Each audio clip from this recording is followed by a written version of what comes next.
My name is Lauren Whitaker. I'm 29 years old, and a month ago, I walked out of my family's house in Columbus, Ohio without saying a word.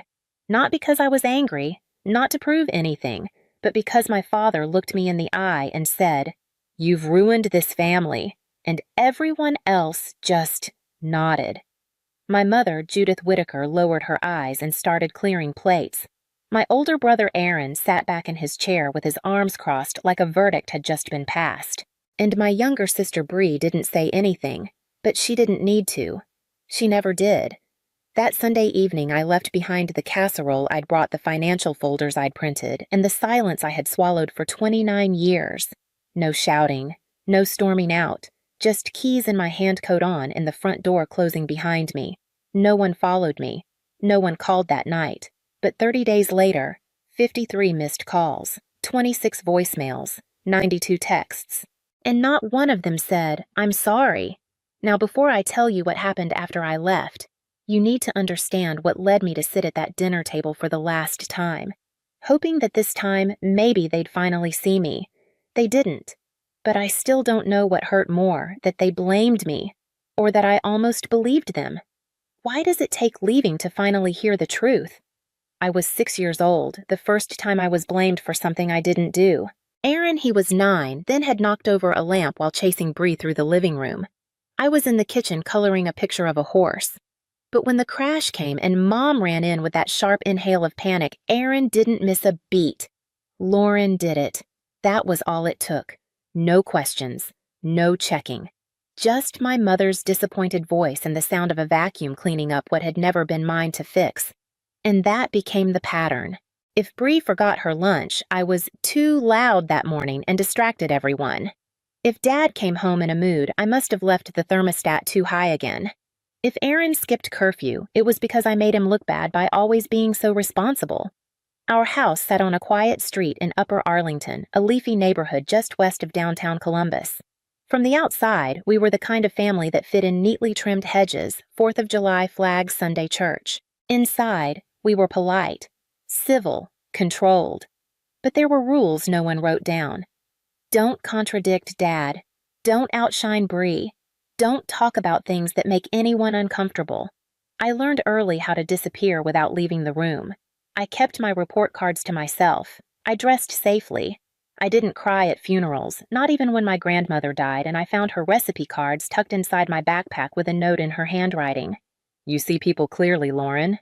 Don't ever let them tell you otherwise." I kept that note. I still have it. By middle school, I was the kid teachers called mature for her age. By high school, I was the one organizing the blood drives, running the debate team, earning scholarships. And yet, when I told my family I'd been accepted to Northwestern on a full ride, the only response I remember is from my mother. "That's far. Bree's going to miss you." No congratulations, no pride. Just concern for how my leaving would affect someone else. It wasn't just what they said, it was the things they never said. No one asked what I wanted to study. No one helped me move. No one called the night I first cried in a dorm room 500 miles from home. And when I came back to visit, it was as if I'd never left until something went wrong. Then suddenly, I'd become the thread that unraveled everything. "Ever since Lauren moved away, things haven't been the same," Dad muttered once at Thanksgiving. Bree added, "It's like you think you're better than us now." I didn't think I was better. I just thought maybe I could finally become myself. But I was wrong. Because in this family, the moment I stopped apologizing, I became the problem.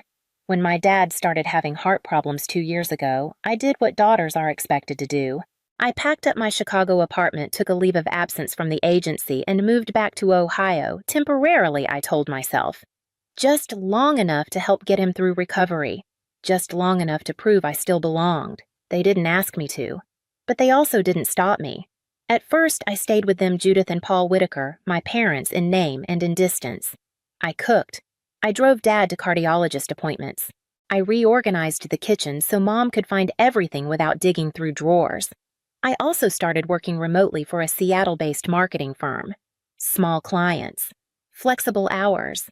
It was something stable, something I could do while being there. That phrase, being there. It was supposed to mean presence, support, family.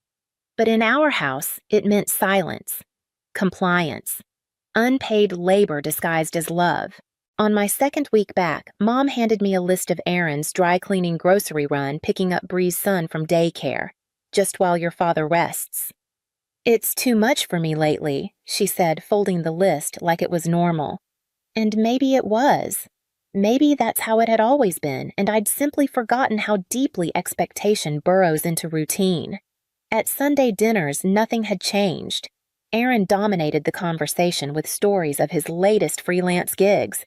Bree vented about screen time battles with her kids. And me, I cleared the dishes. Once I tried to speak up. I think I might rent a small apartment downtown, I said during dessert. Just to have some space while I work. My father paused mid-bite. So you're already planning your next escape, he said. Bree laughed into her wine glass. Aaron just shook his head. I wanted to explain it wasn't about leaving, it was about breathing, but I knew better. That kind of honesty had no place here. Instead, I smiled, offered to do the dishes, and went upstairs to cry in the guest bathroom where no one would hear me. That night, I texted a former colleague from Chicago. Ever feel like you came home just to prove you shouldn't have? She wrote back, every time I see my mother. The next day, I brought up a simple suggestion. Hey, maybe we could try splitting Sunday dinners. Bree could host every other week, or we rotate. Judith didn't even look up from folding napkins. You've been gone so long, Lauren. This is the least you can do. And that was the unspoken rule carved into every sigh, every side glance, every subtle withdrawal of warmth. No matter how much you give, you're still behind. No matter how far you go, you'll always owe us something. I thought I came back to help. What I didn't realize was I'd just re-entered the role they had waiting for me. My father ran a small insurance brokerage on the east side of Columbus Whitaker and Associates. It had been in our family for over 35 years. My grandfather started it out of a converted garage. My father moved it into a modest office suite near Broad Street. Everyone in our neighborhood knew the name. By the time I moved back, the sign out front was faded and the phones inside were quiet. The industry's changing, Dad said when I asked. These new digital platforms are undercutting everything. He said it like it was inevitable, like extinction. I offered to help not because I owed him, but because I knew how to fix things. That was my default position in life. Repair quietly, take no credit, and make sure no one gets uncomfortable. I didn't push.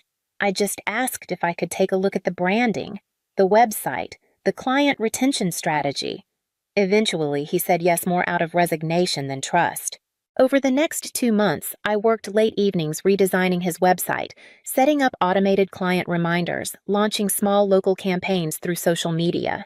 I even updated the dusty office signage and scheduled fresh headshots for his team, 2 part-timers who hadn't seen a raise in 3 years. Slowly, calls picked up. Leads trickled in. One day, he muttered, "Phone hasn't rung this much in months." I didn't say anything. I just nodded and made more coffee. Then Mom pulled me aside one Sunday after dinner. She looked tired, older somehow, even though she tried to hide it under lipstick and pearls. "There's something I need you to see," she said, slipping a manila envelope into my purse. Later that night, I opened it. Tax documents, vendor statements, bank letters.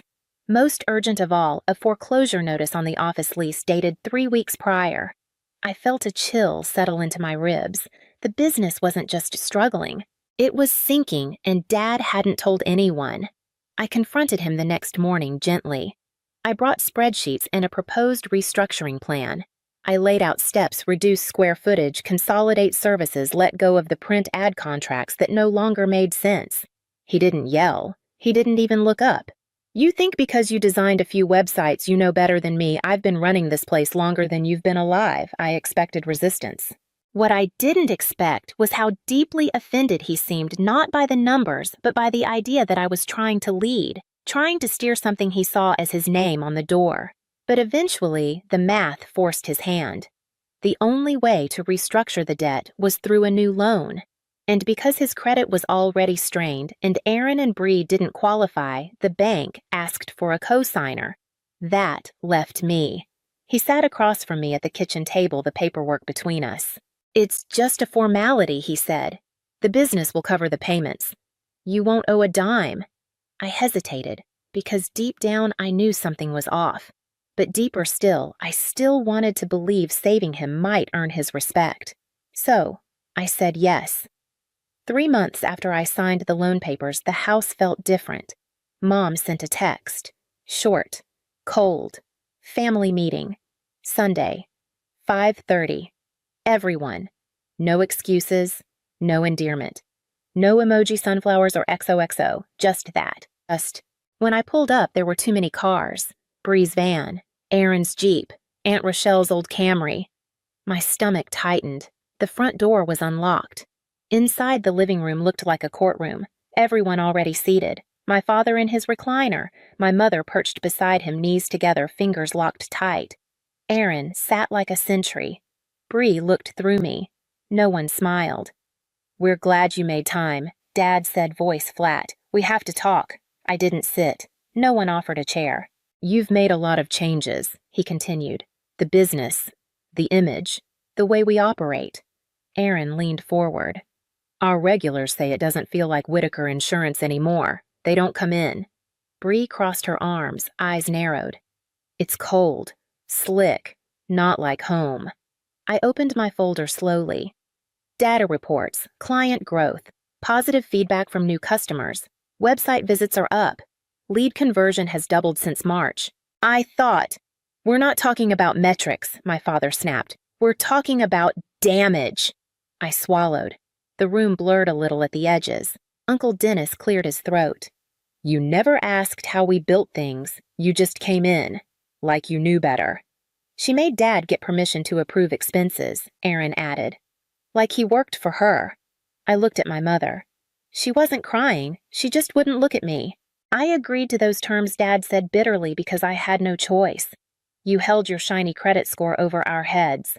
I felt my breath catch. "I was trying to protect all of us," I said. "I didn't want anyone else to drown." Silence. Then my grandfather, whose hands had shaped the first office desk I ever sat behind, spoke softly. "We were proud of you once, but you've forgotten what family means." Something cracked in me. Not loudly. Just a hairline fracture I'd been ignoring too long. I shifted the folder in my hand. No one noticed. "You think I wanted control?" I asked quietly. "I wanted to help." "You asked, you signed." Bree stood up. "You inserted yourself. You made it about you. Like always. You ruined this family," Dad said, rising slowly. "You took what worked and twisted it." My heart pounded in my ears. "We trusted you," Aaron said. "You embarrassed us. You poisoned what Dad built Bree finished." Then came the sentence I still hear sometimes in dreams. "Get out." No one stopped him. No one said my name. No one asked if I was okay. I looked around once at faces I knew better than my own and realized they weren't shocked by what he said. They were waiting for it. So I placed the folder on the coffee table, turned, and walked out. And still, no one followed. The flight from Columbus to Seattle was uneventful, which felt wrong. I'd just been exiled from my family, but the plane still served ginger ale. The man next to me still watched a Marvel movie. The sky outside the window still stretched uncaring. I didn't cry until I reached the Airbnb, a second-floor studio near Capitol Hill with chipped tile in the kitchen and a futon that folded into a bed with a lurching groan.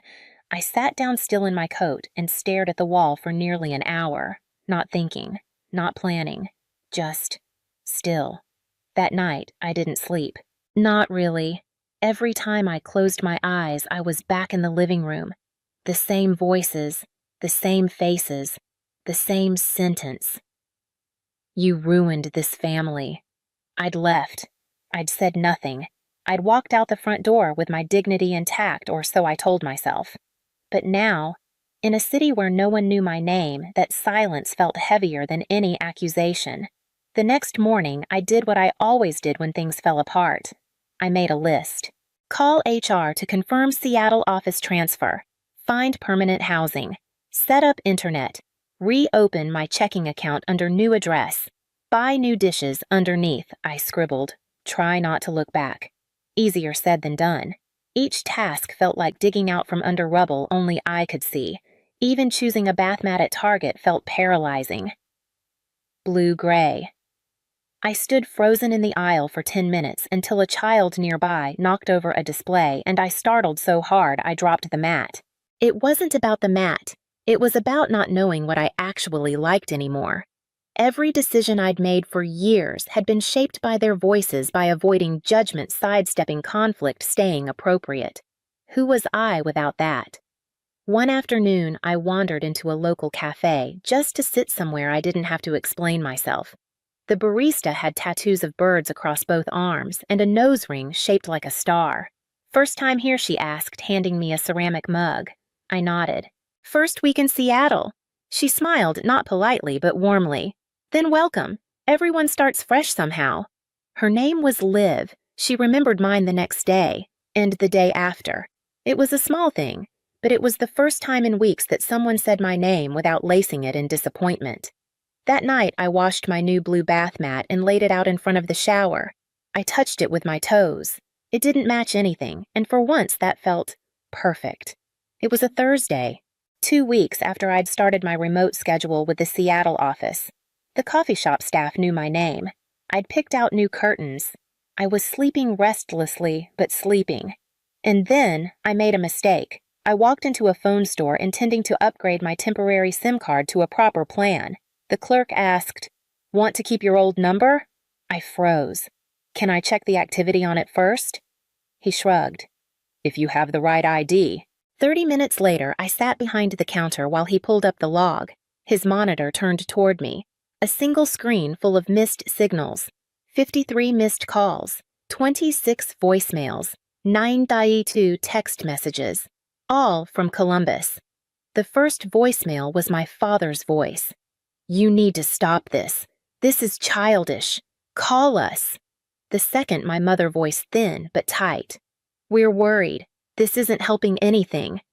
Third, Bree. "Seriously? You vanish and leave us with the fallout." I sat still. Let the clerk click through. By week 2, the tone had shifted. The edge was gone, replaced with confusion. "Where are you, Lauren?" Mom asked. "Are you staying with someone?" By the 3rd week, it was panic. "The office account's frozen," Aaron said. "You need to call us back. It's serious." Then came Bree again, softer this time. "I know you're mad, but Dad hasn't been himself. The bank's involved. We need help." And then week 4. My father's voice hoarse, unsteady. "Just call me. I need to explain." The most recent message was from my mother. "Lauren, they've arrested him. The IRS came this morning. Please, I don't know what to do." I didn't say anything. The clerk looked at me sideways, uncertain. "Want to print the texts?" I nodded. Back at my apartment, I spread the papers across the kitchen table like evidence from a crime scene. The messages read like a descent rage into confusion, confusion into need. One from Aaron, "You're part of this. Your name is on everything. Don't act innocent." From Bree, "They're seizing the office. The lawyer asked about your signature." And from Mom, "Please, baby, we didn't mean it. Come home." I leaned over the sink and stared at the faucet until my eyes stopped burning. They hadn't called because they missed me. They called because everything had collapsed without me, because the one they cast out turned out to be the one holding things up. And for the first time since leaving Ohio, I asked myself, would I pick up the phone if they called again? I didn't have an answer, but I knew one thing: they weren't looking for reconciliation. They were looking for rescue. 2 days later, the phone rang again. Columbus area code. I picked up before I could talk myself out of it. Lauren speaking. A beat of silence. Then, finally, it was Bree. "Do you know how many people I had to call to find this number I didn't answer? Dad was arrested. Tuesday morning. IRS showed up with papers and questions. Fraud. Misuse of business funds." Her voice dropped. "And your name is still on the loan in case you forgot." I stayed calm. My lawyer hasn't. Everything's been documented. He has my signed agreement and all the broken terms. She scoffed. "So that's it? You just wash your hands of us, no?" I walked away from people who told me to get out. Remember? She was quiet. Then, "You think this makes you strong. It just makes you selfish." I think it means I stopped trying to prove my worth to people who were never going to see it. The call ended there. No goodbye. 3 days later, an email landed in my inbox. The sender surprised me. Subject: In Seattle this weekend, would you meet for coffee? Just me. No expectations. It was from my mother. I stared at it for a long time, then replied, 1 hour. Pike Place, Saturday, 2 p.m. I arrived early, chose a small table by the window close to the door just in case. She arrived 10 minutes late. Wore her old Sunday coat neat but tired. She didn't try to hug me. You look well, she said, sitting down. I am. We ordered tea. The silence between us was tight, but not hostile. After a few sips, she spoke. Your father was sentenced. 2 years, mostly probation. They seized the business, sold the house. I nodded. My lawyer updated me. She looked down at her napkin, folding and refolding the corner. You didn't come here to gloat. No. More silence. I honestly don't know how we got here. I met her eyes. Because no one ever stopped it. Because someone always had to take the blame. And I finally said no. She didn't argue, just nodded slightly. Then quietly, would you be open to keeping in touch? Just us. Calls. Nothing more. I looked out the window for a long moment, then back at her. I'd be open. But you have to understand, I'm building something here. Something healthy. And I won't go back to pretending I'm okay when I'm not. She took that in. No pushback, no guilt. Just a quiet I understand. I didn't know if she really did, but she didn't argue. And in my family, that was progress. We parted without a hug. She left through the front. I left through the side. 6 months after I left Ohio, Seattle felt like home in a way Columbus never did. My apartment was small, but it was mine. I chose the colors, the dishes. Even the old wooden desk by the window, sanded and repainted by hand on a rainy Sunday, felt like a reclamation. I'd adopted a senior cat from the local shelter. Milo, a one-eyed tabby who greeted me every evening with a gravelly meow and zero expectations. We understood each other. The marketing firm had officially offered me the lead role in the new Seattle office. I said yes without hesitation. I had new rituals now. Morning walks through Volunteer Park. Afternoons at the cafe where Liv still remembered my order. Quiet nights with books no one else had picked out for me. I hadn't heard from Bree. Not since the call. Aaron had stayed silent too. My mother called once a month. Short, careful conversations. No apologies, but no more denial either. My father never reached out. I didn't expect him to. The legal process had moved forward without me. My lawyer handled what needed to be handled. I paid what I was responsible for. No more, no less. And that was the shift, really. I no longer overgave. I no longer explained. I simply existed on my own terms. One gray October morning, I stood at the waterfront watching ferries cut across the Sound, my scarf tucked high against the wind. I thought about that night in Ohio, standing in a room full of people I once called family, hearing the words that had finally broken the spell. You ruined this family. Get out! And now, they hadn't unraveled because I left. They unraveled because I had been holding everything together and no one saw it. Or maybe no one wanted to see it. And that was no longer my burden to carry. I wasn't waiting for closure. I wasn't hoping for apologies. I had peace. Not the kind that comes with resolution or reconciliation. The kind that comes from knowing you no longer owe anyone your silence. As I turned to leave, my phone buzzed. A text from my mother. Thinking of you today. Hope you're well. I didn't overthink my reply. I am. Hope you are too. That was enough. For the first time in my life, I belonged nowhere but in my own skin. And that was more than I'd ever been given.